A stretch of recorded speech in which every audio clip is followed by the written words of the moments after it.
اچ شریف کے اندر کون کون سے بزرگ آئے؟ دیکھیں اچ شریف میں سب سے پہلے جو اہم ترین جس وجہ سے شہرت ہے وہ حضرت جلال الدین سرخ پوش بخاری.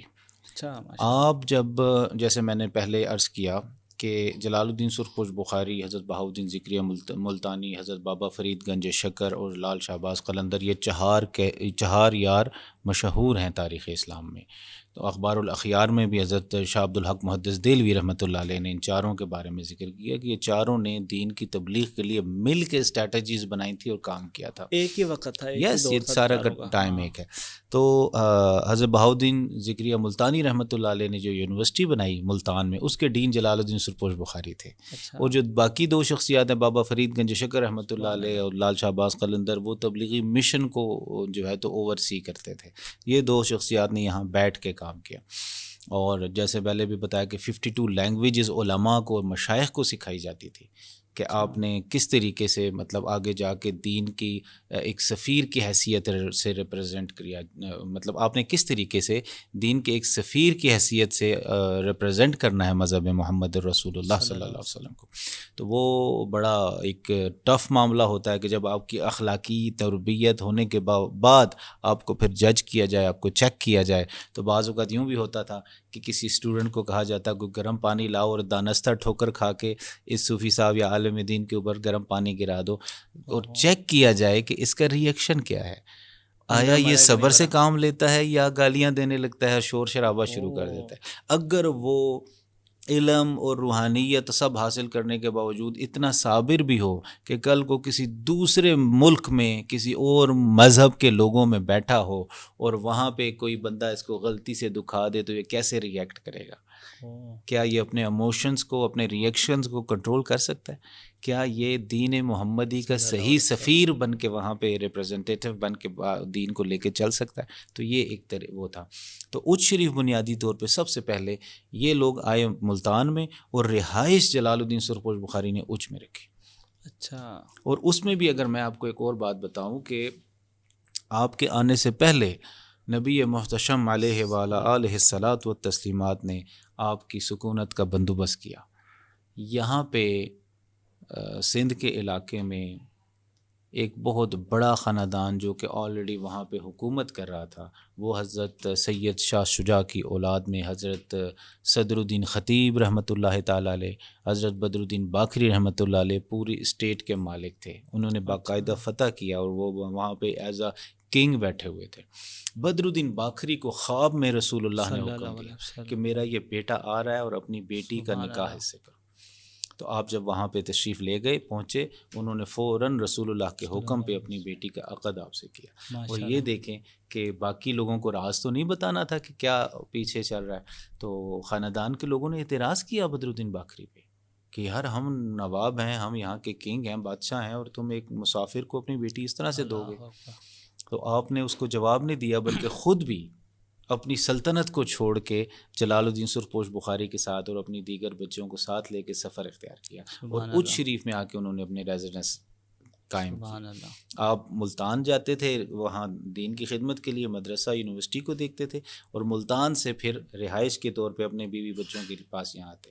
جلال الدین سرپوش بخاری کے جب پہلے بیٹے کی پیدائش ہوئی، حضرت صدر الدین رحمۃ اللہ تعالیٰ علیہ، جو بڑے صاحبزادے ہیں صدر الدین محمد، تو جن کا اصل نام شاہ محمد غوث انصاب میں لکھا جاتا ہے، تو صدر الدین محمد غوث صاحب کا نام ہے، بڑے صاحبزادے. ان کی پیدائش ہوئی تو ساتھ ہی ان کی والدہ یعنی جلال الدین سرپوش بخاری کی زوجہ کا انتقال ہو گیا. تو بدر الدین باکری رحمۃ اللہ علیہ نے پھر اپنی دوسری بیٹی آپ کے عقد میں دی. یہ جو ہمارا خاندان آگے پھیلا ہے، تو پھر دوسری جو زوجہ تھیں ان کے وطن سے اللہ تبارک و تعالیٰ نے سیدی سلطان احمد کبیر رحمۃ اللہ تعالیٰ علیہ کو جو ہے تو وہ دیا، جنم دیا، وہ اس دنیا میں تشریف لائے. اور ان کو کتنی شہرت ملی کہ آج بھی آپ نے دیکھا ہوگا کہ اکثر یہ سپیرے جو مندرا پڑھتے ہیں تو ان کا نام لیتے ہیں، سیدی سلطان احمد کبیر کے نام کا وہ کڑا پڑھتے ہیں حفاظت کے لیے بھی. اور سانپوں کے آگے جب ان کا نام لے لیا جاتا ہے، سانپ ان کو ڈستا نہیں ہے. آپ کو سرخ پوش کیوں کہتے ہیں؟ جلال الدین سرخ پوش بخاری کو سرخ پوش کا بڑا اچھا آپ نے سوال کیا. بیسیکلی آپ اپنے لباس میں نا کچھ سرخ رنگ رکھتے تھے، جیسے اب میں نے اپنے ٹوپی میں سرخ رنگ رکھا ہوا ہے، تو کبھی ٹوپی سرخ رنگ کی ہوتی، کبھی رومال سرخ رنگ کا ہوتا، کبھی آپ کا جو خرقہ ہے وہ سرخ رنگ کا ہوتا. لباس میں کوئی سرخ رنگ وہ حضرت امام حسین علیہ السلام کی جو نسبت سے لازمی اپنے ساتھ رکھتے تھے. تو حضرت امام حسین علیہ السلام کی نسبت سے، کیونکہ وہ بھی دو وجوہات ہیں. ایک وجہ تو یہ کہ آپ حسینی سید ہیں، آپ کا شجرہ نسب جو ہے نا تو وہ حضرت امام حسین علیہ السلام سے جا کے امام علی نقی اور پھر 10 ائمہ اطہار سے ہوتا ہوا امام حسین سے ملتا ہے. دوسرا جو سب سے اہم بات ہے وہ یہ کہ حسینی سلسلہ جو تصوف اور روحانیت کا خاندان سے ہوتا ہوا، اولاد رسول سے ہوتا ہوا سلسلہ جو سب کانٹیننٹ میں پہنچا، اس کی واحد لڑی جلال الدین سرخ پوش بخاری کے ذریعے سے ہم تک پہنچی ہے، حسینی سلسلے کی.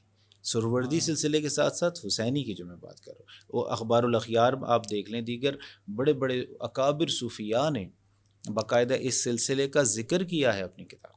اچھا، آپ بھی بخاری ہیں؟ جی الحمدللہ، میں نقوی بخاری سید ہوں، اور اسی خانوادے سے ہمارا بھی تعلق ہے. جلال الدین سرخ پوش بخاری، پھر ان کے بیٹے سیدی سلطان احمد کبیر، پھر ان کے بیٹے حضرت جلال الدین حسین مخدوم جہانیہ جہانگشت رحمۃ اللہ تعالیٰ علیہ، پھر اسی طریقے سے آگے چلے. جب بات ہوتی ہے کسی بزرگ کی تو کرامات کی بات کی جاتی ہے، تو کچھ سرکاری کرامات ہی بتائیں. سبحان اللہ. دیکھیں، خوارق عادات جو ہے نا ان کا اظہار ہونا اللہ کے نیک بندوں سے یہ ایک حقیقت ہے. گو کہ کرامت کہتے اسے ہی ہیں کہ جو آپ کی عام انسان کی عقل میں وہ بات نہ آ سکے. اور جلال الدین سرخ پوش بخاری چونکہ مادرزاد ولی تھے، آپ کی کرامات بچپن سے ہی ان کا اظہار ہونا شروع ہو گیا تھا. سب سے پہلے تو 4 سال کی عمر میں جب پہلی دفعہ آپ نے کسی جنازے کو گزرتے دیکھا، آپ نے دیکھا کہ بہت سارے لوگ ہیں ایک چارپائی پہ کسی میت کو اٹھائے جا رہے ہیں، اور آپ جو ہے تو ظاہر ہے سیدی حضرت علی المؤید کے صاحبزادے جو بادشاہ وقت کے داماد بھی ہیں، خود بھی وہاں پہ سلطان کی حیثیت سے ہیں، تو سارے لوگ ادب بھی کرتے. تو جنازہ جا رہا تھا، تو آپ نے، بچہ تھا 4 سال کا بچہ، انہوں نے پوچھا یہ کیا ہو رہا ہے؟ تو انہوں نے کہا جی ایک بندہ ہے جو فوت ہو گیا. تو کہتے ہیں فوت ہو گیا تو کیا کرنا ہے؟ انہوں نے کہا جی جب انسان فوت ہو جاتا ہے تو اس کو قبر کھودتے ہیں اور مٹی میں ڈال کے، اس پہ مٹی ڈال کے اس کی قبر بنائی جاتی ہے، اس کا جنازہ پڑھا جاتا ہے. تو انہوں نے کہا اچھا اس کو مٹی میں ڈال دیں گے؟ انہوں نے کہا ہاں. آپ نے فرمایا کہ یہ نیچے رکھیں جنازہ. نیچے ہوا تو انہوں نے اس مردے کو ہلا کے کہا کہ اٹھو، تمہیں تو مٹی میں ڈال رہے ہیں، اٹھو. تو وہ اللہ تعالیٰ نے اس بچے کے گفت کی برکت سے وہ اس مردے کو جان دے دی، وہ بچہ، وہ مردہ زندہ ہو گیا. تو بچپن میں آپ دیکھیں کہ جلال الدین سرخ پوش بخاری رحمۃ اللہ علیہ 4 سال کی عمر میں اور مردہ زندہ کر رہے ہیں. اسی وجہ سے آپ کے والد نے پھر آپ کو جو ہے تو وہ دی یہاں سے کسی اور جگہ منتقل ہونے کے لیے ریکمینڈ فرمایا کہ یہ عوام میں اب نہ رہیں، ان کے جو راز ہیں وہ لوگوں تک آ رہے ہیں. اور یہاں تک آپ کا معاملہ تھا کہ حضرت جلال الدین سرخ پوش بخاری نور اللہ مرقدہ 15 سال کی عمر میں 1500 سے زیادہ علماء اور مشائخ آپ کے مرید اور خلیفہ تھے. ماشاء اللہ، 1500 سے زیادہ، اور آپ ابھی 15 سال کے بچے تھے. سبحان اللہ. تو آپ کی کرامات کا، آپ کے علوم و معارف کا جو احاطہ وہ تو بہت بلند ہے. اور دیکھا جائے نا کہ یہ اونچ شریف آئے کیوں پاکستان، یعنی بخارا سے؟ بہت بڑا سوال ہو سکتا ہے کہ بخارا سے اٹھ کے یہاں پہ آنا یہ کیوں. تو جتنا ہم نے تحقیق کی اور اس پہ غور کیا تو بنیادی طور پہ انہوں نے شاید نگاہ ولایت سے دیکھ لیا تھا کہ منگولوں نے تمام مسلمانوں کی سلطنتوں کے خلاف یلغار کر دی ہے، اور ایک ایک کر کے انہوں نے ساری حکومتیں مسلمانوں کی جتنی بھی ہیں ان کو تہس نہس کرنا. تو آپ نے ایک اسٹریٹجی بنائی کہ جب ہر طرف منگولوں نے آ کے اسلام کو نقصان پہنچانا ہے، ہماری لائبریریاں توڑ دینی ہے، اسلام کو بدنام بھی کرنا، ظاہر ہے ایک بدنامی تو ہوتی ہے کہ ہر جگہ اسلام جو ہے تو کیوں. تو انہوں نے یہ پلان کیا کہ ہم نے دوبارہ سے اسلام کی آبیاری کرنی ہے، دوبارہ سے انہی لوگوں کے بچوں کو کلمہ پڑھا کے، انہی منگولوں کی اولادوں کو مغل کر کے ان سے ہم نے مساجد بھی تعمیر کرانی ہے، محلات بھی بنانے ہیں، دین کا کام بھی کرانا ہے. اور وہ ضروری بھی تھا کیونکہ اگر یہ نہ ہوتا تو دین کی آبیاری دوبارہ سے کیسے ہوتی. بے شک. تو آپ ماشاءاللہ آپ کو آدم سادات بخاریہ بھی کہتے ہیں، کیونکہ آپ سے بہت بڑی نسل چلی بخاری سادات کی، نقوی سادات کی. کہا جاتا ہے کہ مصر کی یونیورسٹیز کے اندر بھی آپ کی کتابیں پڑھائی جاتی تھیں. جی بالکل، بلکہ آپ کی جو کتب ہیں وہ تو میں خود گواہ ہوں. میں 2006 میں جب میں یورپ گیا، وہاں پہ ون ورڈ ڈاکومنٹری کا ایگزیبیشن تھا جس میں مجھے ایک مہمان خصوصی کے طور پہ بلایا گیا، اور میئر آف دا ٹاؤن جو ہے وہ میرے پروٹوکول میں تھے. تو وہاں پہ جو 17 دن کا ہمارا پلان تھا، تو اس میں انہوں نے ایک ایسا دن وہ کیا تھا کہ مجھے کسی چرچ جانا تھا. تو اس چرچ میں جب ہم پہنچے تو وہاں پہ لائبریری تھی تاریخی. میں چونکہ لائبریری سائنسز کا اسٹوڈنٹ تھا، میں نے فوراً کیٹالاگ تک رسائی کی، اور میں نے جیسے ہی وہ اسے پھرولا پڑھا تو اس میں مجھے مخدوم جہانیہ کریم کی کتاب مل گئی، قلمی نسخہ. تو میں نے ریکویسٹ کی میئر آف دا ٹاؤن کو کہ یہ کتاب میں دیکھنا چاہتا ہوں. وہ لائبریرین نے تھوڑا سا وہ کیا کہ یہ تو پروٹیکٹڈ بکس ہیں اور مائنوسکرپٹس ہیں اور انتہائی نازک ہیں، 700 سال پرانے نسخے ہیں، تو یہ ہم اس طرح عوام کو نہیں دیتے. تو میئر صاحب نے بہرحال مہربانی فرمائی اور ان کو ڈانٹا اور کتاب منگوا دی مجھے. اور وہ کتاب جب میں پڑھ رہا تھا میری آنکھوں سے آنسو جا رہے تھے کہ یار 732 سال پہلے میرے جد اعلیٰ نے لکھا، اور ان کے ہاتھ کی لکھی کتابیں، ان کے ملفوظات، ان کے مکتوبات موجود اور محفوظ. واہ. اور یہ واحد شاید تاریخ کی ایسی شخصیات گزری ہیں کہ ان کو بہت زیادہ ان کی زندگی میں پذیرائی مل گئی تھی. مخدوم جہانیہ کریم کے مرید اور خلفاء میں 7 ملکوں کے بادشاہان تھے. واہ. مطلب 7 کنٹریز. ٹھیک ہے، اور وہ آپ کے مرید اور خلیفہ تھے. آپ کی گفت مبارک سے نکلی بات جو ہے نا وہ قانون بن جایا کرتی تھی. بلکہ سچا ایک واقعہ ہے کہ محمد شاہ تغلق جو بادشاہ مشہور ہے وہ بھی آپ کا مرید تھا. ان کے محل میں آپ گئے تو جو مؤذن تھا وہ کوئی بڑے سریلے سے آواز والا تھا، لیکن اس نے ادائیگی اذان کے حروف کی غلط دے دی. تو مخدوم جہانیہ کریم نے فوراً روکا کہ تم جو پڑھ رہے ہو یہ تو بالکل معنی اور مفہوم سے بات نکل رہی ہے اور گناہ ہو رہا ہے. وہ با اللہ اکبر کی با کو لمبا کر رہا تھا، تو وہ ظاہر مطلب بالکل بدل جاتا ہے. تو انہوں نے منع فرمایا کہ یہ، تو اسی وقت بادشاہ نے اعلان کر دیا کہ پوری سلطنت کے تمام مؤذن اور ائمہ مساجد اچ شریف آئیں اور مخدوم جہانیہ کریم کو قرآن سنائیں، اذان سنائیں، اور پھر مخدوم جہانیہ کے سائن کے بعد ان کی ڈیوٹی لگے گی. سبحان اللہ. اچھا، مخدوم جہانیہ جہاں گشت جو تھے ان کا کیا تعلق تھا سرخ پوش کے ساتھ؟ ہاں، حضرت جلال الدین حسین مخدوم جہانیہ جہاں گش رحمۃ اللہ علیہ حضرت جلال الدین سرخ پوش بخاری کے پوتے ہیں. اور ایک اور بات آپ کو نظر کروں کہ آپ کا جو اسم مخصہ ہے نا، ذاتی نام، وہ حسین ہے. اچھا، آپ کے اس پروگرام کے وساطت سے میں بتاتا چلوں کہ حضرت جلال الدین حسین مخدوم جہانیہ جہاں گش نور اللہ مرقدہ کا اسم مخصہ حسین ہے. اور آپ کے دادا جان جلال الدین سرخ پوش بخاری کا بھی اس میں مخصہ جو ہے وہ حسین ہے. اس دور میں یہ تھا کہ القابات زیادہ لیے جاتے تھے، جو خاص نام سنگل ورڈڈ نام ہوتا اس کو اس میں مخصہ کہتے ہیں کہ وہ ان کا خاص اصلی نام. تو آپ جو دستخط فرماتے تھے نا وہ حسین بن احمد بن حسین لکھتے تھے. اچھا، جہاں بھی مخدوم جہانیہ جہاں گش رحمۃ اللہ علیہ نے نام لکھا تو لکھتے تھے حسین بن احمد بن حسین. یہ آپ کا سائن تھا. یعنی آپ کا بھی نام حسین ہے. سیدی سلطان احمد کبیر کا اسم مخصہ احمد ہوا، اور آپ کے دادا حضرت جلال الدین سرخ پوش بخاری کا جو اسم مبارک ہے وہ بھی حسین ہے. تو جلال الدین بنیادی طور پہ دونوں شخصیات، دادا اور پوتا دونوں کا جو ہے تو لقب ہے. اور ایک اور میں آپ کو ان میں دونوں کی بھی بتاؤں کہ دونوں شخصیات کو بارگاہ رسالت مآب علیہ وآلہ الصلاۃ والتسلیمات کے حضور میں ایک خصوصی مقام حاصل ہوا جو کہ کسی اور جگہ ہمیں نظر نہیں آتا. وہ یہ ہے کہ جب جلال الدین سرخ پوش بخاری جو دادا جان ہیں وہ جب گئے نا مدینہ شریف، تو وہاں کے لوگوں نے کہا کہ یہ تو اجمی ہے، شکل و صورت سے بھی ظاہر ہے اتنی مسافت اور سفر کرنا، اور ملتان کی گرمی سہ کے رنگت تھوڑی سی اجمیوں والی ہو گئی. ان کا یہ تو شکل سے اجمی لگتا ہے، ٹھیک ہے، ہم عربوں کی طرح نہیں ہے، تو یہ کیسے سید ہونے کا دعویٰ کر سکتا ہے. تو آپ نے فرمایا یہ تو بڑا آسان معاملہ ہے، آئیں جا کے پوچھ لیتے. اللہ اکبر. بارگاہ رسالت باب یہ میرے نانا جان رہے، میں ان کو سلام پیش کرتا ہوں.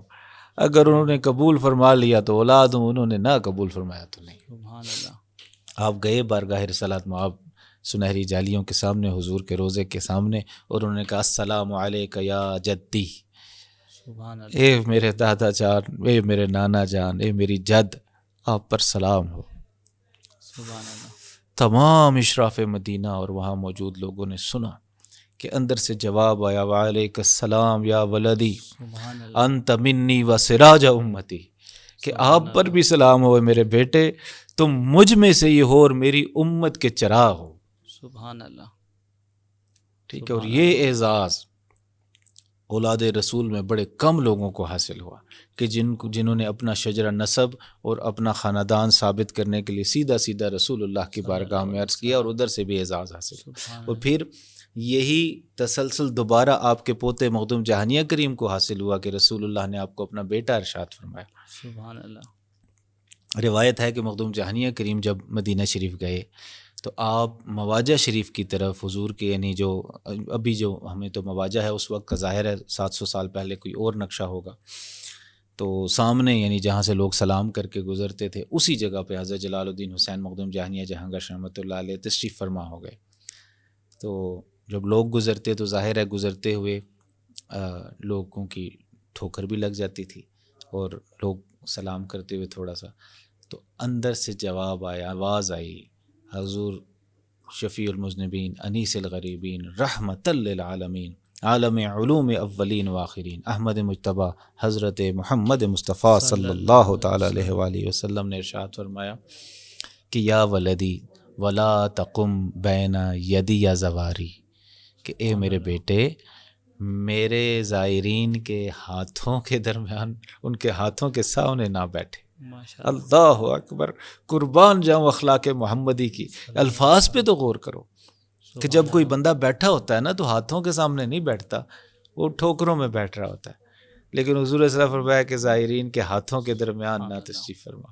اور یہ جو سرکار کا فرمان عالی شان تھا اس وقت موجود تمام دنیا کے اولیاء کرام نے سنا، اور حضرت عبداللہ مطری رحمۃ اللہ تعالیٰ علیہ جو حضرت مخدوم جہانیہ کریم کے شیخ بھی انہوں نے جو ہے تو وہاں پہ مؤذن تھے مدینہ شریف میں، وہ فوراً جلدی سے وہاں آئے اور انہوں نے آ کے مخدوم جہانیہ جہاں گشت رحمۃ اللہ تعالیٰ علیہ کے ہاتھ شریف پکڑا اور ان کو قدمین شریفین ابھی جہاں سبز جالی لگی ہے اس طرف لے آئے، اور فرمایا یہاں پہ آپ کے دادا جلال الدین سرپوش بخاری کھڑے ہو کے سلام پیش کیا کرتے تھے، یہ ایک قدم آگے جو ہے تو حضرت شہاب الدین سہروردی کھڑے ہوتے تھے، تو آپ ایک قدم پیچھے ہو کے کھڑے ہو گئے۔ آپ نے کہا اچھا میں پھر ایک قدم اور پیچھے کھڑا ہو کے عرض کروں گا کہ جو بزرگ کھڑے ہوتے تھے ادب میں ملحوظ خاطر رکھوں۔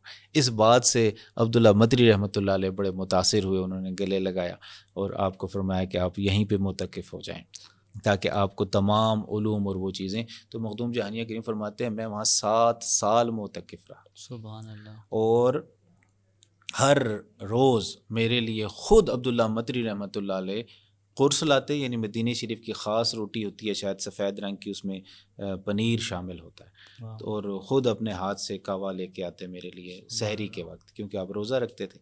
تو میں نے ایک دن عرض کیا کہ حضور آپ کے تو بڑے وہ ہیں خادم ہیں، آپ کے ملازمین ہیں، تو آپ کسی کے ہاتھ بھجوا دیا کریں، سحری اندھیرے میں آپ کیوں خود زحمت کرتے ہیں؟